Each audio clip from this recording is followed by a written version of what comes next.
Le nouveau Premier ministre gabonais a rendu aujourd'hui son gouvernement. On compte 16 départs, 21 entrants et 33 membres, donc 5 femmes. Amélie Blanche-Mbougou et Patrick Simangoy tenteront ce soir de donner des tirs de ce changement d'équipe. Mesdames, Messieurs, bonsoir. Merci de nous recevoir chez vous. Sous la haute présidence de son Excellence Ali Bongo Ondimba, président de la République, chef de l'État, le Conseil des ministres se tiendra le mercredi 29 janvier 2014 à 10h30 dans la salle habituelle au Palais de la Présidence de la République. Tous les membres du gouvernement présents sur le territoire national doivent prendre part à cette réunion. En tout cas, le président de la République, Ali Bongo Ondimba, attend du nouveau gouvernement beaucoup de détermination et d'engagement à poursuivre les objectifs présentés dans le plan stratégique Gabon émergent. Les explications, Ari Rajumba et Cédric Aleka. À la tête du gouvernement par le président de la République, chef de l'État Ali Bongo Ondimba, le professeur Daniel Onaondo, économiste de renom, ancien ministre et récemment premier vice-président de l'Assemblée nationale, a la lourde mission de poursuivre l'œuvre entamée par son prédécesseur en vue d'atteindre les objectifs présentés dans le plan stratégique Gabon émergent. Lors de sa nomination, le chef de l'État lui avait indiqué le contenu de sa mission et la voie à suivre pour aboutir à la réalisation du projet de société pour lequel le peuple gabonais l'avait porté à la magistrature suprême. Conscient de la nécessité d'aller très vite, le président de la République avait rappelé au gouvernement, lors de la cérémonie de l'échange de vœux de Nouvel An, certaines priorités. L'amélioration du niveau et de la qualité de vie des Gabonaises et des Gabonais est une priorité légitime à laquelle votre gouvernement doit répondre concrètement. Les ambitions du président de la République, Ali Bongo Ondimba, pour le Gabon sont grandes et illimitées.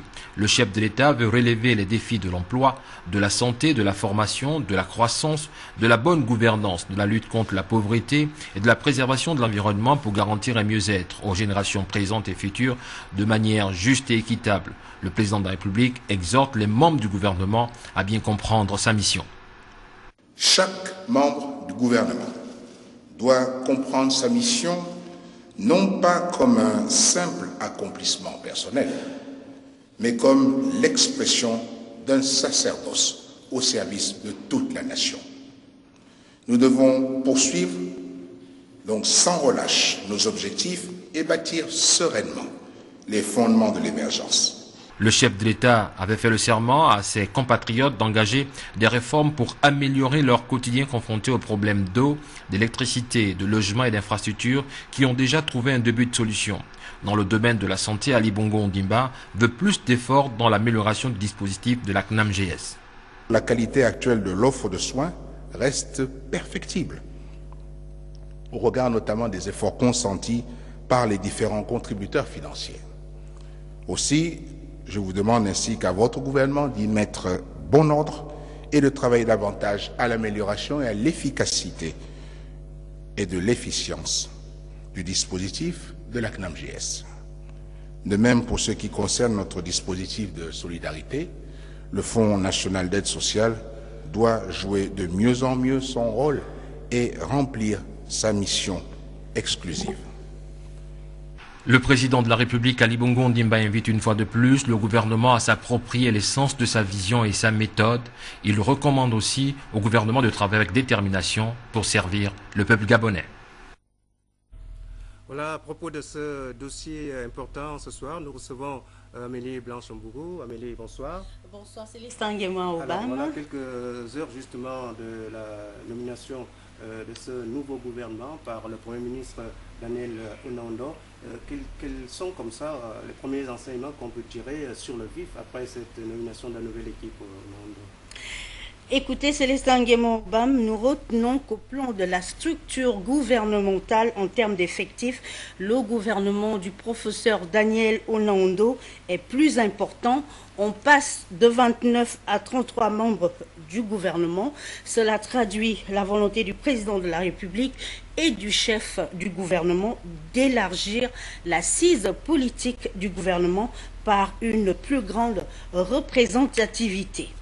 Deuxième observation importante, le nombre de départements ministériels passe de 16 à 25. Cet aménagement montre qu'au sommet de l'exécutif, on a tiré les enseignements des difficultés engendrées par une trop forte concentration des départements ministériels. À titre d'exemple, l'ancienne entité tentaculaire dirigée par Séraphin Mundunga a été éclatée en 4 départements distincts: enseignement supérieur, éducation nationale, jeunesse et sport, culture et éducation civique. Autre scission opérée pour optimiser la gestion des affaires publiques, le budget et la fonction publique rattachés dans les précédents gouvernements ont été séparés. Par ailleurs, la moitié des membres de l'ancienne équipe ont pu résister à la bourrasque du remaniement. 16 ministres n'ont pas été reconduits. Parmi eux, nous pouvons citer Julien Kogé-Bekale, Jean-François Ndungu, Rufin Pakom Ondjunga. Signe de l'importance du renouvellement des hommes, tous les 12 ministres délégués, seul Raphaël Ngazouzé a été maintenu, Désiré Guédon promu ministre. Par ailleurs, Célestin, on voit dans ce gouvernement la volonté de se mettre en ordre de bataille en vue des échéances majeures à venir. Cela se traduit par le rappel des anciens ministres de l'ère Omar Bongo Ondimba, c'est-à-dire des hommes et des femmes qui ont fait leurs preuves sur le terrain politique. C'est le cas de Denise Mekane, maître Denise Mekane, Christian Magnagna, Nelson Messon, Guy Bertrand Mapangou, Ernest Faux, Simon Toutoumeman, Alexandre Tapoyo, Jean-Pierre Oyiba, tous formés depuis de longues années dans le moule du Parti démocratique gabonais. Merci Amélie. Justement, puisque nous sommes en direct, nous allons recevoir également Patrick Simangoy qui vient compléter ce dossier d'Amélie Blanche Mbougou à la suite de la nomination de la nouvelle équipe gouvernementale du professeur Daniel Onaondo, qui a lui-même donné cet après-midi la composition de cette équipe. Alors Patrick, vous êtes également inspiré par ce changement au niveau du gouvernement. Et alors, est-ce qu'on peut tout de suite savoir également, alors qu'est-ce que les Gabonais effectivement attendent de cette nouvelle équipe? Merci Célestin Nguema Obam, Amélie Blanche Mbougou et Issima l'a dit, ils sont 32 plus un ministre. C'est en tout cas l'équipe qui va présider à partir de demain aux destinées des Gabonais. Leur mission commence avec ce premier conseil des ministres du gouvernement Daniel Onaondo 1, un conseil des ministres Célio que vous venez d'annoncer. Alors, cette mission ne sera pas des plus aisées. Le Premier ministre et son équipe doivent se mettre immédiatement à la tâche. Ils sont attendus sur le chantier de l'amélioration du niveau et de la qualité de vie des Gabonaises et des Gabonais. C'est une priorité légitime à laquelle donc le gouvernement doit répondre concrètement. Le chef de l'État venait de le dire. Et justement, Célestin Nguema, la responsabilité finalement du gouvernement devant le chef de l'État et devant le Parlement se situe précisément dans la mise en œuvre du projet de société décliné en un outil de pilotage dénommé Plan stratégique Gabon émergent. Le gouvernement doit s'atteler à rendre désormais compte du niveau d'avancement des réformes engagées et surtout des réalisations en cours ou achevées dans chacun des 9 axes stratégiques du PSGE. L'évaluation sera désormais démise. C'est un objectif du chef de l'État. La mission de chaque ministre ne sera pas un simple accomplissement. Il venait également de le dire, mais surtout l'expression d'un sacerdoce au service de la nation. Le chef de l'État l'a dit, 2014 doit être accordé au contenu social de l'action du gouvernement.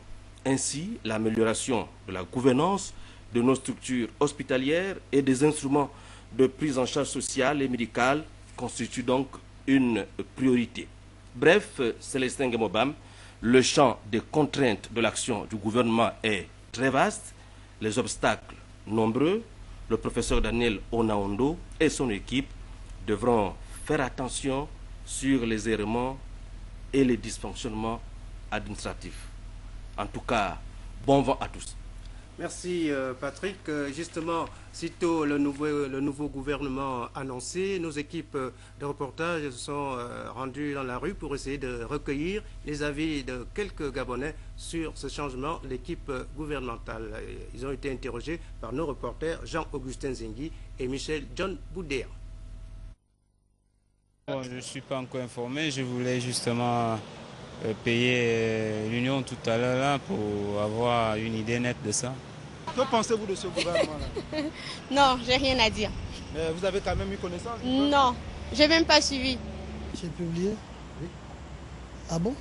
Je suis pas au courant. Je n'ai pas suivi ça intégralement, mais j'ai pris à moitié, mais je n'ai pas fait connaissance de tout le gouvernement. Je le souhaite bonne chance. Je crois quand même qu'ils feront mieux le travail par rapport au gouvernement précédent. Déjà, je n'ai pas l'info. Je suis dans les locaux de Bon Bureau depuis l'après-midi, donc je n'ai aucune information particulière.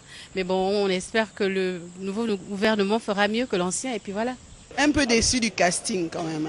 On était habitué à de nouvelles têtes, c'était des nouvelles personnes, et puis bon, là on nous ramène quand même quelques anciens. Et bon, espérons que le passé serve de leçon, quoi. Qu'est-ce qu'on souhaite? On souhaite qu'ils travaillent.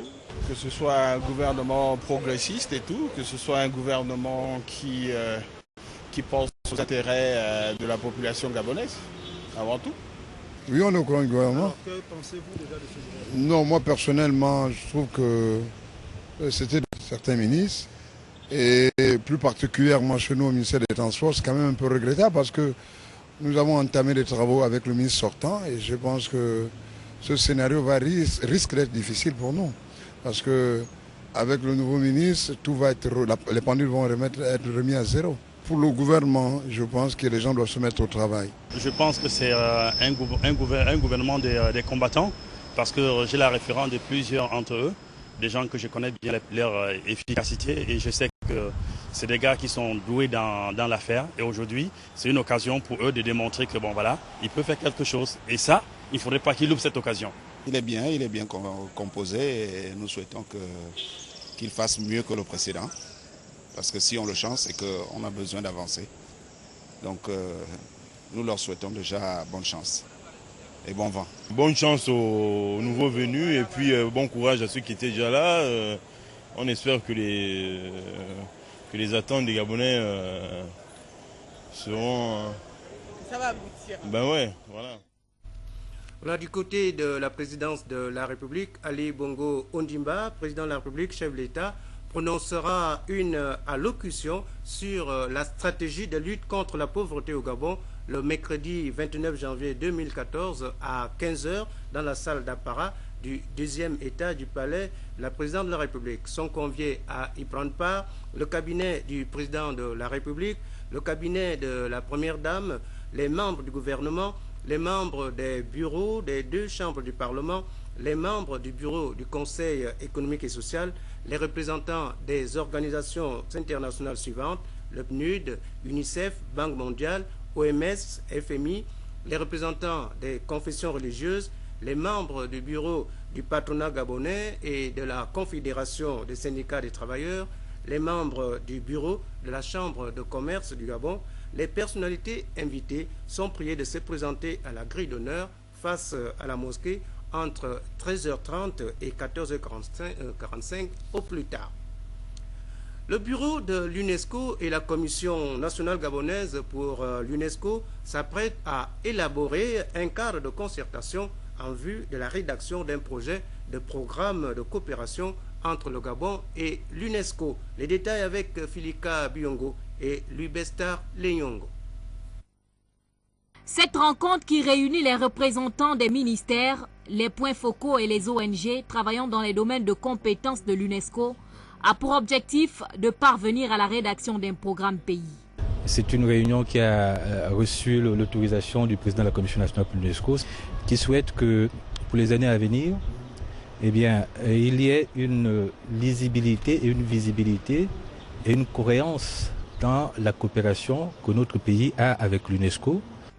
En dépit de la représentation de l'UNESCO au Gabon depuis 1998, une véritable organisation manquait jusque-là au sein de la coopération entre l'institution et notre pays. Depuis quelques années, nous avons mis en place une démarche, je dirais, plus méthodique, faire un programme pays, en discuter avant de passer à l'action. Ce qui a manqué par le passé, c'est peut-être ça. Il n'y avait pas un cadre, un programme cadre de partenariat entre l'UNESCO et le Gabon. Dans son programme de participation, l'UNESCO appelle chaque État membre à présenter des projets, 7 au total, qui tiennent compte des priorités. Le programme de participation, c'est un moyen par lequel l'UNESCO entend souvent soutenir les activités des États membres en finançant un certain nombre de projets. Les projets qui seront présentés par les compatriotes intéressés, mais aussi par les ministères, à la Commission nationale pour le programme de participation, doivent, entre autres, tenir compte des priorités donc nationales, le plan stratégique Gabon émergent, et les priorités de l'UNESCO. Le financement qui doit être sollicité ne doit pas dépasser 26 000 $. 26 000 $, c'est en gros 13 millions de francs CFA. L'organisation d'un atelier est à venir pour permettre à chacun d'acquérir les outils nécessaires liés à la présentation des 10 projets. Au terme des travaux, le document sera soumis à l'appréciation du ministre de l'Éducation nationale avant d'être validé en Conseil des ministres. Les travaux du forum consacré au financement des petites et moyennes entreprises se sont achevés cet après-midi à Libreville. Hier, les responsables des PME ont eu des discussions franches avec les experts en banque et en finance. Les précisions avec Chérel Bungota et Richard Mobiwa.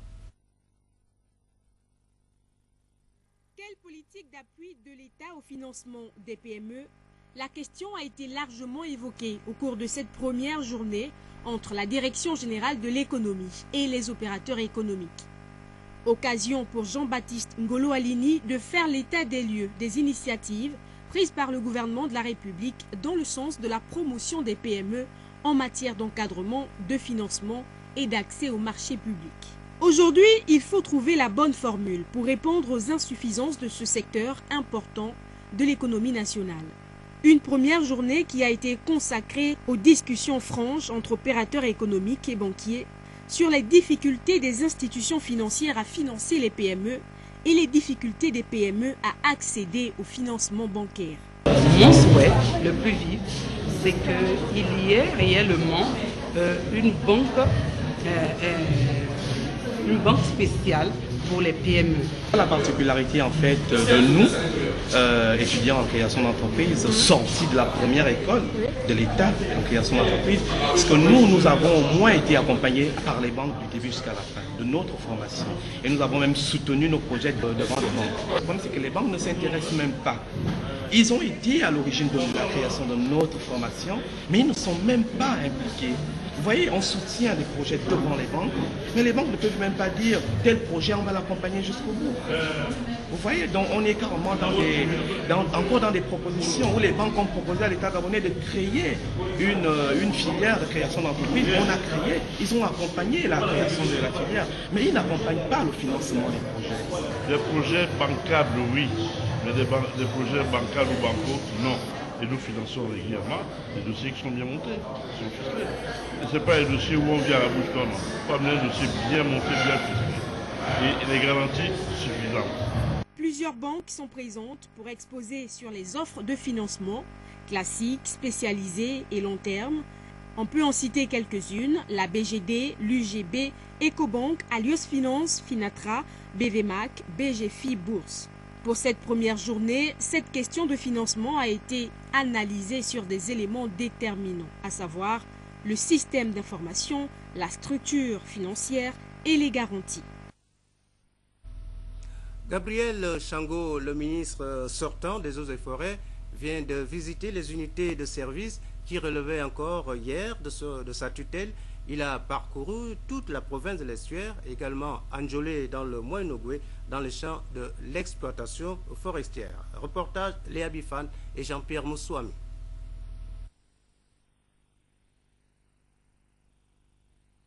C'est un inspecteur pas comme les autres sur les champs de l'exploitation forestière et du bois. Gabriel Chango, ministre sortant des Eaux et Forêts ici, dans la province de l'Estuaire, a vécu les différentes étapes de transformation et de traitement du bois à la Société Superbois du Gabon. La gestion durable du bois nécessite une exploitation réglementée, mais sur le terrain, le diagnostic révèle une exploitation abusive du bois à mettre à l'actif des opérateurs économiques chinois, bafouant ainsi le code forestier gabonais. La Chine et le Gabon partagent des accords bilatéraux, indéfectibles depuis Omar Bongo Ondimba. C'est quoi ces désordres? S'il vous plaît, non, mais dites-moi, c'est quoi ce massacre forestier là que vous êtes en train de nous faire? Des millions de mètres cubes qui sont comme ça, qui vont en décrépitude. Et puis bon, ben, écoute, on est là, tranquille, bon, on subit. Je ne veux même pas vous entendre. Je veux simplement, je me rends compte que le bois que vous coupez, vous en coupez trop par rapport à votre capacité de production. Vous êtes en surexploitation. Je ne vous demande pas de faveur. Je ne vous demande que de respecter les engagements que vous avez pris face à la République gabonaise, d'exploiter la forêt gabonaise, mais durablement. Et c'est pas bien ce qui se passe. Je suis pas d'accord. Même si la note est salée ici, l'atteinte des ressources forestières du Gabon reste évidente dans les structures exerçant au sein de la filière bois. Si tu mets le bois 6 mois là, il n'est pas exploité, il n'est pas valorisé, il devient le patrimoine de l'État. C'est automatique. C'est le code forestier, ce n'est pas moi. Vous savez très bien que la loi aussi dit que si vous prenez du bois, soit dans vos permis ou que vous le prenez de l'extérieur, quand il rentre dans votre concession, il ne va pas faire au parc plus de 6 mois. Au-delà de 6 mois, ça devient la propriété du Gabon. Ou bien, vous prélevez du bois dans la forêt en fonction de votre capacité de produire, de transformation. Ou bien vous coupez pour du gaspillage. C'est deux choses l'une. Dans la même foulée, Gabriel Chango a notamment fait le tour des sociétés forestières d'Onjolé, avec une lecture assez dense sur l'exploitation du bois à la société Bois et Scieries de Logoué, Roger Gabon, et pour finir à la société malaisienne qui fait dans la surexploitation, dépassant ainsi les normes en vigueur en République gabonaise. Des opérateurs véreux, Gabriel Chango en a vu, des sanctions sont donc à prévoir. Volet judiciaire à présent, confondu dans une affaire d'assassinat d'un commerçant malien qui lui réclamait près de 10 millions de francs CFA versés par son frère en contrepartie de sa mise en liberté. L'ancien procureur près le tribunal de Mouila vient d'être révoqué par le Conseil supérieur de la magistrature. La réflexion d'Edgar Nzembi-Doukaga. La révocation de l'ancien procureur de la République près le tribunal de Mouila, Nestor Bingou, fera partie des conclusions du récent Conseil supérieur de la magistrature statuant en matière disciplinaire et qui seront transmises au nouveau ministre de la Justice, garde des Sceaux, Séraphin Mundunga. Pour les faits, le magistrat a été dans une affaire d'assassinat relayée il y a un an par l'ancien responsable des faits divers du quotidien L'Union, aujourd'hui en service dans un hebdomadaire indépendant. Il avait été soupçonné, je dis bien soupçonné parce que jusque-là, sa responsabilité n'est pas encore clairement établie dans ce dossier. Il avait été soupçonné d'avoir envoyé des personnes assassiner ce jeune homme au motif que ce dernier réclamait l'argent que son frère avait versé auprès du procureur et auprès de la DGR qui était chargée de mener une enquête sur l'arrestation de l'aîné même de la victime pour une affaire de détention de Pointe d'Ivoire. Donc il aurait versé 10 millions pour ne pas faire la prison, mais malheureusement au terme de la garde à vue, ce jeune homme avait été condamné à 6 mois de prison, qui est la peine maximale en matière de délit de braconnage. Le magistrat radié et qui clame toujours son innocence avait par ailleurs été dessaisi d'un autre délicat dossier lié à l'assassinat d'un soldat de la région militaire de Mouila. Sa radiation faisait partie d'une série de sanctions prises par le Conseil supérieur de la magistrature, saisi de plusieurs dossiers de cas de discipline. Les sanctions sont les suivantes. C'est le blâme avec inscription au dossier, le retrait de certaines fonctions, la radiation du tableau d'avancement, l'abaissement d'échelon, la rétrogradation, l'exclusion temporaire des fonctions, la mise à la retraite d'office, et la plus grave, c'est la révocation avec ou sans suspension du droit à pension. La radiation de l'ancien procureur près le tribunal de Mouila dans Bangounié, en attendant bien sûr que sa responsabilité soit clairement établie, prouve que les citoyens peuvent mettre en difficulté les magistrats, même si certains d'entre eux disposent d'une arme qui les rend visiblement intouchables, la solidarité de corps. Ici au palais de justice, Edgar Djembiloukaga et Victor Mundunga. Dans le secteur des transports, un protocole d'accord entre le ministre délégué sortant au transport et le syndicat national des agents de la marine marchande vient d'être paraphé, une signature de convention qui va permettre une sorte de suspension temporaire du mouvement d'humeur observé depuis quelque temps dans ce département. Reportage dans ce document. Hall de la marine marchande gabonaise dispose désormais d'un guichet unique. Inscrit parmi les nombreuses revendications à l'origine du mouvement d'humeur observé depuis quelques semaines par les agents de la marine marchande, l'instauration du guichet unique vient d'être adoptée à travers cette signature de convention entre le ministre délégué sortant au transport et le syndicat national des agents de la marine marchande, SINAM. Nous avons constaté au niveau du bureau du syndicat qu'une bonne partie, sinon le 3/4 des recettes de la marine marchande n'entraient pas dans les caisses de l'État. Et c'était un manque à gagner important. Et pour remédier à cette situation, nous avons pensé avec l'ensemble de mes camarades syndicalistes qu'il fallait mettre en place cette structure qui n'est pas nouvelle, qui existe déjà ailleurs et qui a déjà produit ses résultats. La mise en place des têtes qui crée le guichet unique proposé par le SINAM et adopté par le ministère de tutelle vient ainsi mettre en lumière le travail du syndicaliste qui repose sur la force de ses propositions objectives. Le SINAM avait posé quelques préalables. Le préalable concernait la distribution des uniformes, ça a été fait.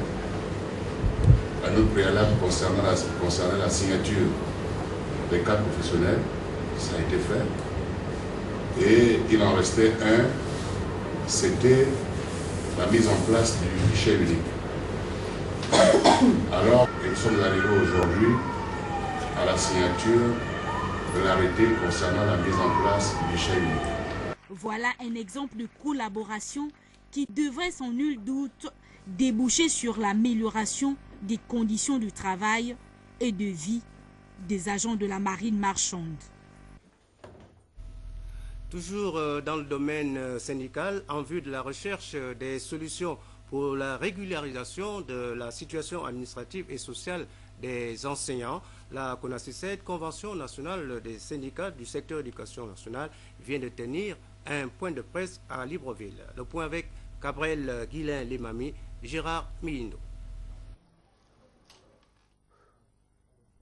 Après la suspension de son mouvement de grève le 4 janvier dernier, la CONACYSED, Convention nationale des syndicats du secteur éducation, en vue de la régulation de la situation des enseignants, revient à nouveau dénoncer ce qui ne va pas dans ce secteur.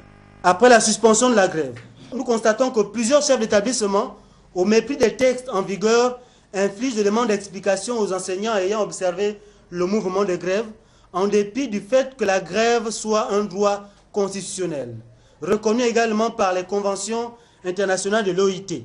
S'agissant des rappels non calculés, profitant du désespoir des fonctionnaires en général et des enseignants en particulier, les agents de la solde exigent à ces derniers 10% de leurs rappels pour se les faire calculer. Pour ce qui est de la situation administrative de certains agents omis, la CONACYSED demande à ce que leur situation se régularise et lance un appel à l'endroit des enseignants. Pour ce qui est de la régularisation des situations administratives, hormis le cas lancinant des enseignants du pré-primaire qui tardent à trouver une solution, d'autres cas sont à signaler.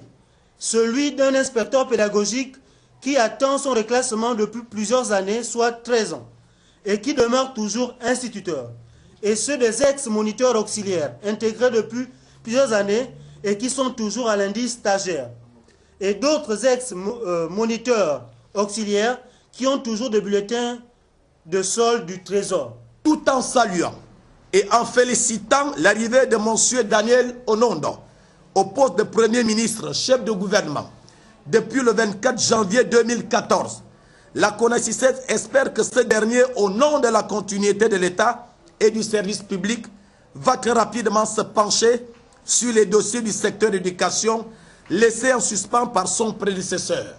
C'est pourquoi, par ce point de presse, la CONACYCET prend donc à témoin l'opinion nationale et internationale afin d'interpeller déjà les autorités, les nouvelles autorités, sur l'urgence de trouver des solutions à la crise persistante dans le secteur éducation. La CONACYCET interpelle les autorités afin que des solutions idoines à cette crise persistante dans le secteur éducation soient trouvées dans les plus brefs délais. Pour leur part, les bureaux nationaux des syndicats nationaux du SNAD et SINATRAD informent tous les adhérents, membres et sympathisants qu'une assemblée générale se tiendra demain mercredi 29 janvier 2014 à 15h30 à la Chambre de commerce de Libreville. Compte tenu de l'importance des points à débattre à l'ordre du jour, la présence de tous est vivement souhaitée. Du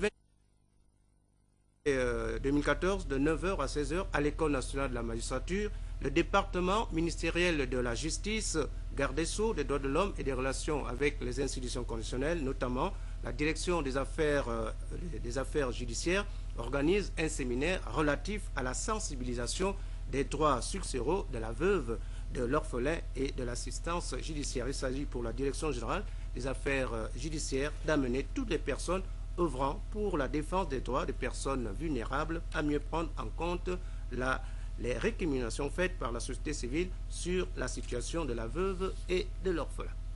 Venons-en maintenant à notre invité de ce soir. Il s'agit de Rostano Mombo Zengi. Il est le président directeur général de Continental Com Corporation. Monsieur Mombo Zengi, bonsoir. Bonsoir, monsieur Célestin Kemomba. Alors, vous êtes là pour nous parler de l'ouverture de l'antenne de votre structure à Libreville. De quoi s'agit-il exactement? Oui, Continental Com est un groupe de communication territoriale et publique dont une agence locale sera lancée demain à l'Institut supérieur d'ingénierie, 6 au pavillon, à Libreville. Donc nous voulons nous positionner dans le champ des collectivités locales. Nous accompagnons les collectivités locales, donc les 100 collectivités locales, les 48 départements, les 52 communes, à s'autonomiser parce que le processus de décentralisation est enclenché, mais il faut accompagner ces collectivités locales dans le développement des projets territoriaux, dans le développement de l'action culturelle aussi, parce que nous sortons d'une tournée provinciale où nous avons constaté que, par exemple, les CLAC, les centres de lecture, les salles de conférences, les salles de prestations scéniques meurent parce qu'il n'existe plus des activités culturelles. Alors, le lancement demain, ça va se passer comment? Donc le lancement se passera sur une phase parce que nous allons lancer la phase des cycles de conférences. Donc il y aura deux principaux thèmes. Le premier thème, c'est informer n'est pas communiquer. Deuxième thème, les enjeux de la communication territoriale et publique, la décentralisation en question au Gabon. Et nous allons aussi présenter le plan d'action stratégique de Continental Com. Voilà. Donc merci, on espère que Gabon Télévision sera là pour vous accompagner dans votre entreprise. Vous restez un moment avec nous pour parler de cette information. Le phénomène des poteaux électriques de haute tension au cœur des habitations et des cours d'habitation, ce phénomène est très récurrent à Libreville. Aucun quartier de la capitale gabonaise n'échappe à cette situation qui n'est pas sans risque sur la santé des hommes. Reportage Ludwine Kavou et Francis Ngomo.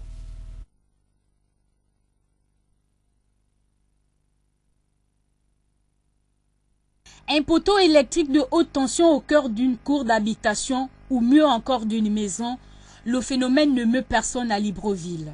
Cette situation récurrente à l'origine d'une part de l'irresponsabilité et de l'incivisme de certains Librevillois dont le souci est de s'offrir un toit et ce quel que soit le lieu, et d'autre part des manques de viabilisation et d'aménagement de nos villes constituent un problème majeur au regard des dangers qu'ils présentent. De plein ciel à charbonnage en passant par la cité Mébiam, Zengayong et Diba, le spectacle reste le même. C'est vraiment un danger pour eux parce que ce voisinage-là au cas où il y a un incident. Si un coupé, ça peut provoquer un incendie. Le message qu'il faut passer aux populations qui cohabitent avec, qui sont en voisinage avec les poteaux électriques, c'est d'être prudent, et même à l'intérieur de leur concession, c'est d'être prudent. Au cas où il y a un problème, c'est d'alerter les autorités telles que la SCG pour pouvoir intervenir. À côté de ce phénomène, celui lié à l'obstruction des trottoirs se pose. Ici au quartier d'Ibadiba, pour ne citer que celui-là, les clôtures des concessions privées occupent les trottoirs empêchant la libre circulation des populations qui sont obligées de marcher en pleine chaussée. Tous ces constats faits, l'on est tenté de nous demander si ce sont les lois gabonaises qui doivent toujours s'adapter au comportement des indélicats et non le contraire.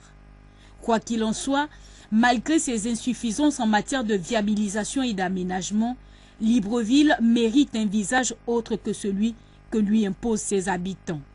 Bâtir des concessions à au moins 6 mètres des routes, comme le prévoit la loi en matière d'urbanisation, éviterait ces nombreux cas qui exposent les Librevillois à des accidents. Voilà, mesdames, messieurs, c'est sur cette nouvelle que s'achève notre journal. Merci de l'avoir suivi. Prochain rendez-vous demain avec les éditions intermédiaires et 13h. Et moi, je vous retrouve à 20h demain. Bonne soirée à tous. Au revoir.